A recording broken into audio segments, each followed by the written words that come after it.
Film की शुरुआत एक औरत को दिखाने से हुई जो सिंगल मदर थी, यानी उसका हस्बैंड नहीं था और वो अपनी बेटी ग्रेस की अकेले ही देखभाल कर रही थी। वो फिलीपीन से यहाँ लंदन आई है ताकि वो यहाँ अच्छे पैसे कमाकर अपनी बेटी ग्रेस के साथ अच्छी खुशहाल जिंदगी जी सके। लेकिन एक मसला था, उसे यहाँ छुप कर रहना पड़ रहा था। उसके पास सिटीजन का सर्टिफिकेट नहीं था, तो गैर कानूनी तौर पर वो रह रही थी। पर अब वो किसी तरह सिटीजन सर्टिफिकेट बनवाना चाहती है, जिसके लिए जाहिर है उसे पैसे चाहिए। यही वजह है कि वो अलग अलग घरों में रहकर उनकी काम किया करती थी ताकि उनका गुजारा भी हो सके और वो पैसे भी जमा कर ले। दोनों माँ बेटी बेचारी अलग अलग घरों में रहकर अपने दिन गुजार रही थी, क्योंकि उनके पास रहने के लिए कोई घर भी नहीं है। तो एक घर में दिन पूरे होने के बाद वो अगले घर में चली जाती है। ग्रेस की मॉम लोगों के घरों में साफ सफाई, खाना बनाना, किसी बीमार की देखभाल करना, यहाँ तक कि उनके कुत्तों को नहलाने और टहलाने का भी काम करती है। अब ग्रेस भी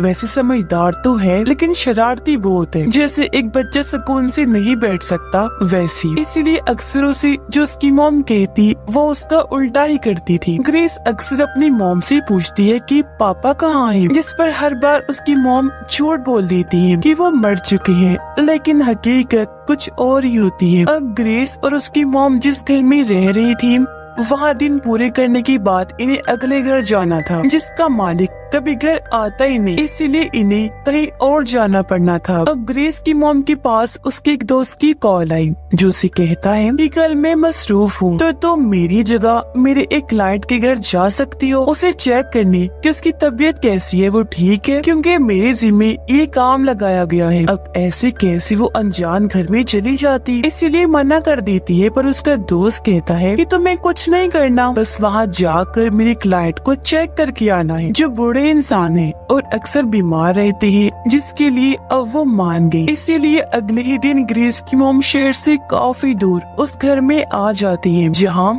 उस बूढ़े आदमी को चेक करना था। घर बहुत ही बड़ा शानदार था, लेकिन यहाँ पर कोई भी नहीं होता। कई बार वो बूढ़े आदमी को आवाज लगाकर आगे बढ़ी, लेकिन कोई जवाब आता ही नहीं। वो फिर सीधा पहुँची बूढ़े आदमी के कमरे में, जो बेसुध बिस्तर पर लेटा हुआ था, क्योंकि वो कोमा में था। उसे इस हालत में देखकर ग्रेस की मॉम को बुरा लगा, इसलिए वो उनके लिए दुआ करने लगती है। लेकिन तभी बूढ़ा आदमी उसका हाथ पकड़ लेता है।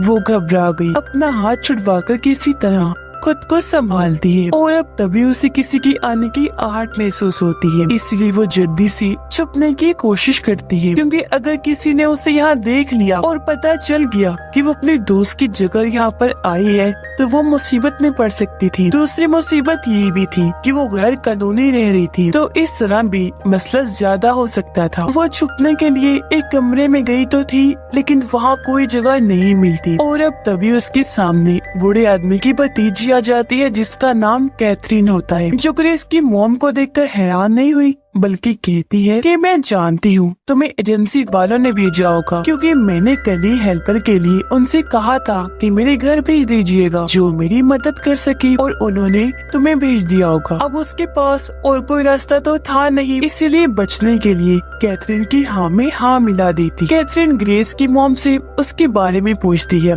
फिर अपने अंकल के बारे में बताने लगी कि वो पिछले एक हफ्ते से कोमा में है। मैं उनकी देखभाल तो कर लेती हूँ, लेकिन मुझे घर का काम जिसे साफ सफाई और खाना बनाने के लिए एक हेल्पर की जरूरत थी। अब मैं जानती हूँ कि तुम्हें एजेंसी वालों ने भेजा है, पर तुम अपनी मर्जी बताओ, क्या तुम मेरे साथ हेल्पर के तौर पर काम करोगी? मैं तुम्हें एक हफ्ते की $1000 दूंगी। अब उसे सिटीजन के सर्टिफिकेट के लिए पैसे तो चाहिए थे और इस इतनी अच्छी ऑफर को वो मना नहीं कर सकी, मान जाती है। अब हालांकि कैथरीन उसे रहने के लिए अलग कमरा भी देती है, लेकिन फिर भी वो उसे अपनी बेटी ग्रेस के बारे में नहीं बताती, क्योंकि उसे डर था कि उसके बारे में सुनकर कहीं कैथरीन मना ना करती। कैथरीन उसे कहती है कि तुम आज शाम ही अपना सामान लेकर आ जाओ, जिसके बाद ग्रेस की मॉम वहाँ से निकल गई। रास्ते में वो अपने दोस्त को फोन करके सारी बात बता देती है, साथ ही बूढ़े आदमी के बारे में भी कि वो भी ठीक है। उसका दोस्त कहता है कि चलो तुम्हारे जाने का फायदा ही हुआ, तुम्हारे लिए अच्छा हो गया कि वहाँ इतनी अच्छी जॉब मिल गई। फिर वो घर आई, अपना और ग्रेस का सामान पैक करने लगती है। वो यहाँ ग्रेस को समझाती है कि तुम्हें उस घर में छुप कर रहना होगा, कोई शरारत नहीं करनी, फिर जल्द हमें सिटीजन का सर्टिफिकेट मिल जाएगा जिसके बाद हम आजादी से रह सकेंगे। जिस पर ग्रेस भी उसकी बात मान जाती है और अब उसकी मॉम ग्रेस को एक काफी बड़ी बैग में छुपाकर कैथरीन के घर पहुंचती है। यहाँ कैथरीन सबसे पहले उसकी मॉम को चाय पीने के लिए देती है, जिसे उसकी मॉम ने एकदम ही पी लिया। क्योंकि ग्रेस बैग में बंद थी तो उन्हें डर था कि कहीं वो दम घुटने से मर ना जाए। चाय पीने के बाद जल्दी से वो बैग को अपने कमरे में लेकर गई। ग्रेस को बाहर निकालती है जो बिल्कुल ठीक थी। यहाँ उसकी मॉम ने फिर से ग्रेस को समझाया कि तुम्हें छुप कर रहना है, इस औरत की नजर में बिल्कुल नहीं आना। अब तब यहाँ कैथरीन जल्दी से आ गई, जिसे देखकर ग्रेस फौरन बैग में जाकर छुप जाती है। दरअसल कैथरीन को ग्रेस की मॉम को देखते ही पता लग गया था कि वो फिलीपीन की रहने वाली है, इसलिए कैथरीन उसे कहती है कि ऐसा करो, आज तुम आराम करो, काम कल से शुरू करना। जिसके बाद वो यहाँ से चली गई। उसके जाने के बाद ग्रेस की मॉम उसे कमरे में बनी एक अलमारी दिखाकर बताती है कि जब कैथरीन घर होगी तो तुम्हें इसके अंदर रहना होगा, ताकि अगर वो अचानक से आ भी जाए तो तुम्हें देख ना सके। मेरी बेटी फिक्र ना करो, हमें यहाँ 6 हफ्तों से ज्यादा नहीं रहना पड़ेगा। और अब अगले ही दिन कैथरीन उसकी मॉम को पूरा घर दिखाने के साथ साथ काम भी बताती है जो उसने करनी थी। उसने ये भी कहा कि हाँ अंकल की फिक्र ना करना, उन्हें दवाई मैंने दे दी है, कुछ देर के लिए मैं जरूरी काम के सिलसिले में घर से बाहर जा रही हूँ। इतना कहकर वो निकल गई। जी हाँ, ग्रेस की मॉम अपने काम पर लग जाती है। वो पूरे घर की बहुत अच्छे से साफ सफाई कर देती है। इसी बीच जमीन पर पड़ा उसे एक खत मिला। उठाकर उसकी मॉम पढ़ने ही वाली थी कि तभी ग्रेस एकदम से आकर अपनी मॉम को डरा देती है, जिसके बाद दोनों बातें करने लगी। लेकिन तभी यहाँ पर कैथरीन वापस आ जाती है, जिसे देखकर ग्रेस जल्दी से छुपने की कोशिश करती है। अब कैथरीन घर को चमकता हुआ देखकर काफी खुश हो गई। तब ग्रेस की मॉम उसे अपनी बातों में उलझाने लगी ताकि ग्रेस जल्दी से जाकर छुप जाए। और अब बड़ी मुश्किल से बचते बचाते ग्रेस एक जगह पर छुप गई। लेकिन वो रुकने वाली कहाँ थी, सीधा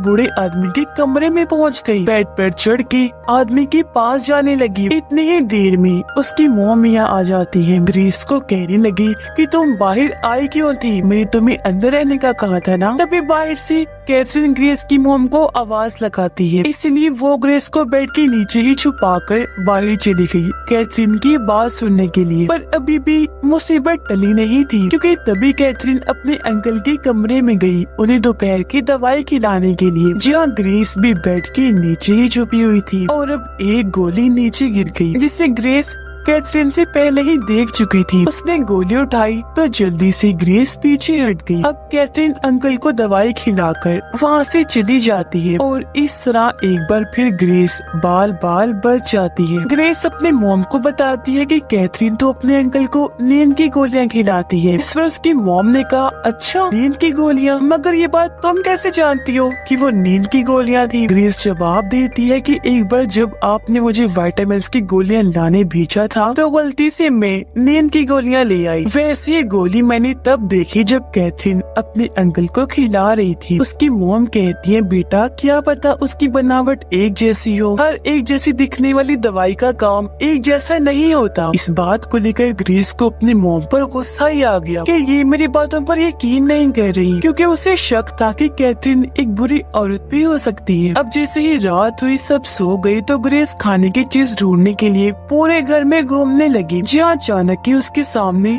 कैथरीन आ गई। ग्रेस घबरा गई, कहती है, ओह शिट, ये क्या।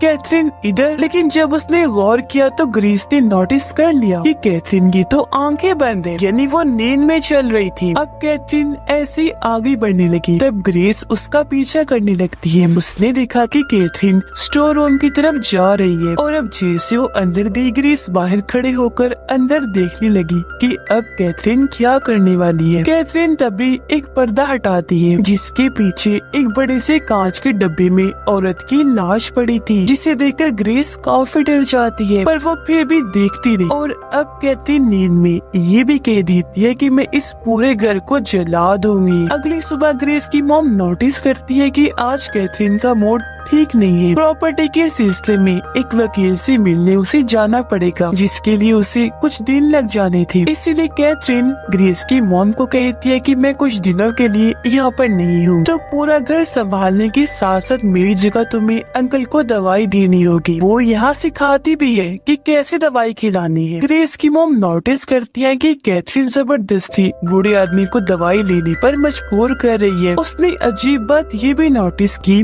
कि जब तक अंकल दवा को निगल ना ले उनके मुंह पर हाथ रख के मुंह बंद रखना होगा, जो बात भी उसे कैथरीन ने ही सिखाई थी। जाहिर है ये चीज ग्रेस की मॉम को पसंद नहीं आती। फिर अब जाने से पहले कैथरीन कुछ पैसे उसे देकर यहाँ से निकल जाती है। ग्रेस की मॉम देखती है कि ग्रेस ठीक कह रही थी, यानी कैथरीन अपने अंकल को नींद की ये गोलियां खिला रही थी। ग्रेस अपनी मॉम को वो सब बताने की कोशिश करती है जो कल रात उसने देखा था, लेकिन उसकी मॉम काम में मसरूफ होने की वजह से उसकी बात नहीं सुनती।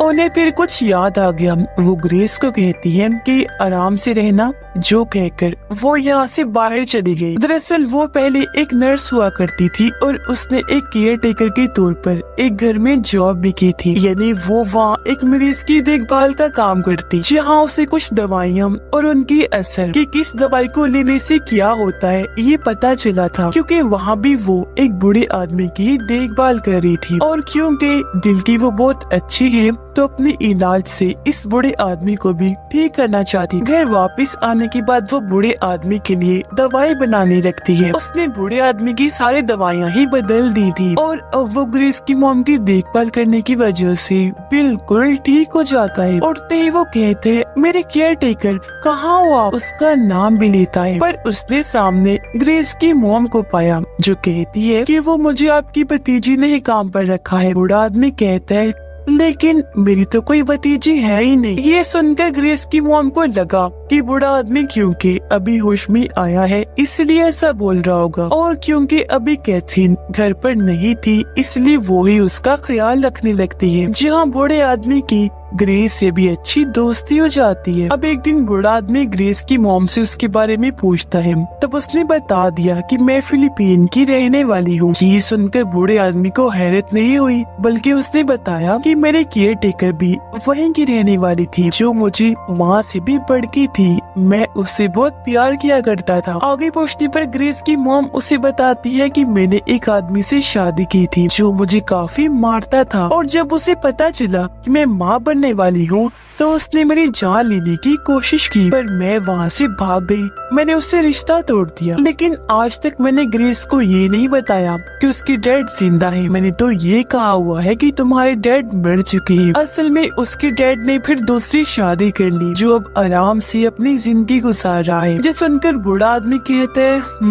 पर अब मेरे पास तुम्हारे लिए एक ऑफर, मैं तुम्हारे सिटीजन के सर्टिफिकेट के सिलसिले को आराम से संभाल लूँ, लेकिन क्या तुम सारा टाइम के लिए मेरी केयर टेकर बनोगी? जो सुनकर बिना सोचे ही ग्रेस की मॉम मान गई। ऐसा उसने इसलिए कहा था क्योंकि किसी वजह से उसे कैथरीन से निपटना था, जिसके लिए उसे ग्रेस की मॉम की जरूरत थी। पर यहाँ हमने देखा कि वक्त के साथ साथ बूढ़े आदमी का बर्ताव भी बदल रहा था। जो अच्छा कम था बुरा ज्यादा था, क्योंकि वो एक दिन ग्रेस को ये बता देता है कि तुम्हारी मॉम ने तुमसे झूठ बोला है, तुम्हारे डैड जिंदा है। जिस पर ग्रेस अपनी मॉम से नाराज हो गई, उसने बात ही करना छोड़ दिया और अब वो बस बूढ़े आदमी के पास ही रहने लग गई थी। जिस बात से ग्रेस की मॉम काफी परेशान हो गई। उसे समझ नहीं आ रही थी कि आखिर बूढ़े आदमी ने ऐसा क्यों किया। ये पता लगवाने के लिए उसने पूरे घर की तलाशी ली, जहाँ उसे बूढ़े आदमी की केयर टेकर के बहुत सारे खत मिले, जो सारे उसने अपनी फैमिली और बेटी के लिए लिखे थे। यहाँ ग्रेस की मॉम को पता चला कि बूढ़ा आदमी अपने केयर टेकर से बहुत प्यार किया करता था, लेकिन जब वो अपने घर वालों को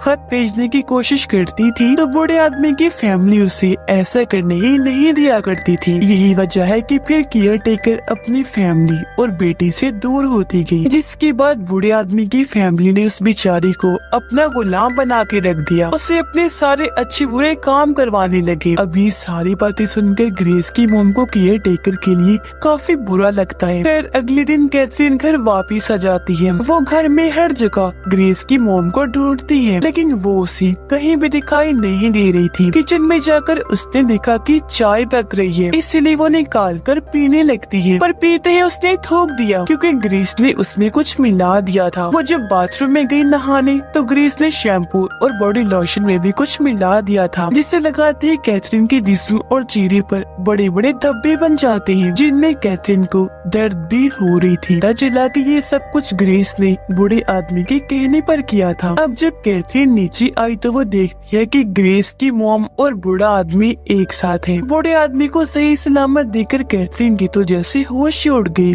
वो दंग रह जाती है।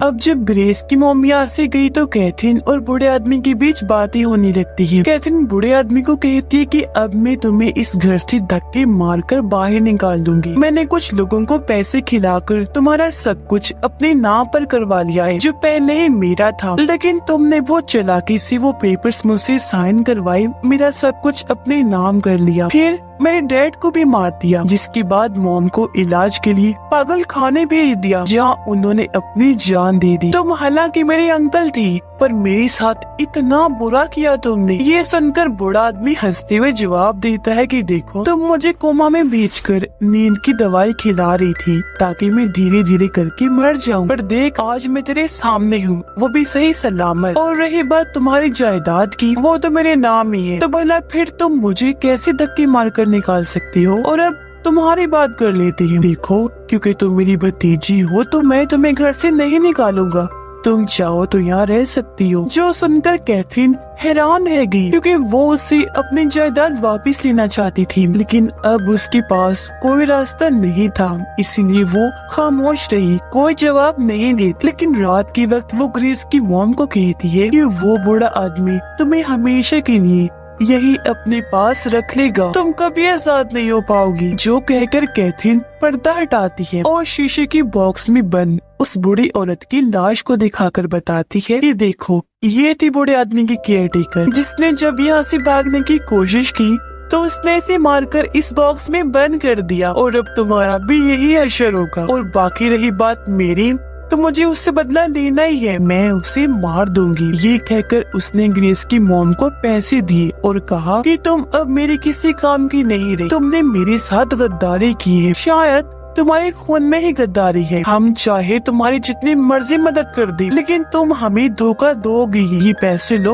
और निकल जाओ यहाँ से, बस अपना मुंह बंद रखना। जो सुनकर ग्रेस की मोम रोती हुई कहती है कि मदद, और आप हमारी क्या मदद करेंगी? हम आपके घर की साफ सफाइयाँ करते हैं, खाना बनाते हैं, आपके कुत्तों को नहलाते और घुमाते हैं, कोई बीमार है तो उसकी देखभाल, यहाँ तक कि उसकी गंदगी पे साफ करती हैं। मदद तो हम आपकी करते हैं, न कि आप हमारी। इतना कहकर वो कैथरीन के पैसे उसे वापस लौटा देती है और ग्रेस को लेकर यहाँ से जाने लगती है। पर ग्रेस जाना नहीं चाहती थी। तभी यहाँ पर पुलिस आ गई, जो ग्रेस की मॉम को ही गिरफ्तार करने आई थी, क्योंकि वो गैर कानूनी तौर पर रह रही थी, इसलिए जिसकी शिकायत भी बूढ़े आदमी ने की थी। तो पुलिस उसे गिरफ्तार करके ले जाती है, और क्योंकि अभी उसे ग्रेस की मदद की जरूरत थी, इसीलिए वो ग्रेस से ये झूठा वादा करता है कि मैं तुम्हारी मॉम को जेल से छुड़वा लूंगा, बस कैथरीन को रास्ते से हटाने के लिए तुम मेरी मदद करो। और अब उसके कहने पर ग्रेस इंजेक्शन लगाकर कैथरीन को बेहोश कर देती है, क्योंकि यहाँ कैथरीन बूढ़े आदमी को मारने के लिए आई थी। अब यहाँ इंजेक्शन लगने की वजह से उसे अपने सारे हेल्पर्स भूत की शक्ल में दिखाई देने लगती है, जिन सब के साथ कैथरीन ने बुरा सलूक किया था। और अब यहाँ वो उसे शर्मिंदगी का एहसास करने के तौर पर आई थी। मतलब बूढ़ा आदमी तो था ही बुरा, लेकिन वो भी कम नहीं थी, दोनों एक दूसरे से बढ़ के थे। अब ग्रेस ने तो बूढ़े आदमी की मदद कर दी थी, इसलिए वो अब बूढ़े आदमी को कहती है